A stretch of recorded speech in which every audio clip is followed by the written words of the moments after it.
Donc ici, on a la luzerne, qui est une plante intéressante par son pivot et sa capacité à créer de la porosité dans les sols.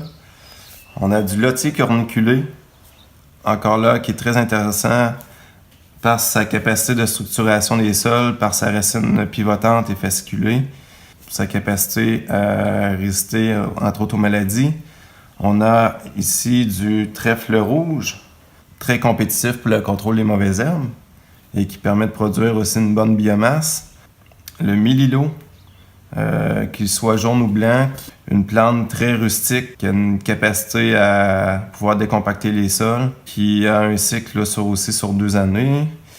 On a le trèfle incarnat, qui est une plante intéressante par son aspect mellifère et par sa forte croissance durant la saison. On a ici le trèfle d'Alexandrie, encore une fois une légumineuse annuelle qui a une forte croissance et une bonne capacité de stockage en azote. Ici, on a du pois d'hiver, le pois autrichien d'hiver, qui est intéressant pour sa capacité de stockage en azote forte et par sa résistance aux températures froides.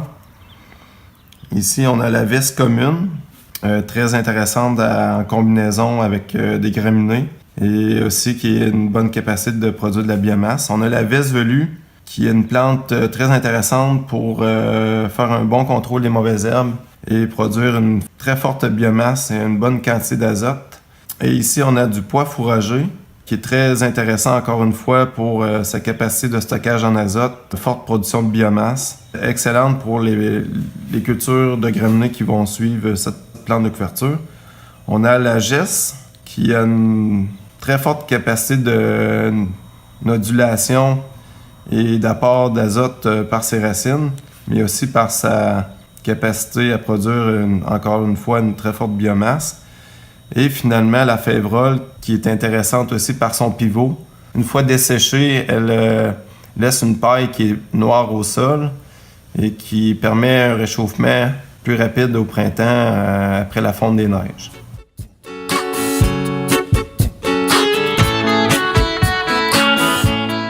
Les légumineuses font partie des plantes clés de la composition des mélanges de plantes de couverture parce qu'elles ont la capacité de fixer l'azote. Et on sait que l'azote est un élément très très important pour la croissance des cultures, principalement les graminées.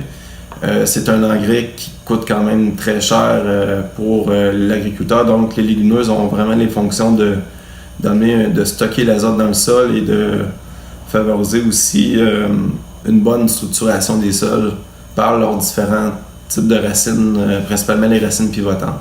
Un mélange simple, ça peut être un mélange de radis fourragé avec de l'avoine, ça peut être avec de la veste velue. La veste, ce qui est intéressant sur une longue période de croissance, c'est qu'elle assure entre autres une continuité de production de biomasse en fin de saison et forte capacité de contrôle des mauvaises herbes une fois là, qu'elle est installée dans le couvert végétal. Elle va geler, mais elle a la capacité de pouvoir reprendre sa croissance l'année suivante, en tout cas ici sous nos conditions au Québec. C'est un exemple de mélange qu'on peut utiliser, mais il y a plusieurs mélanges possibles, c'est un peu à l'infini les différentes compositions de mélange. Il n'y a pas de recette unique.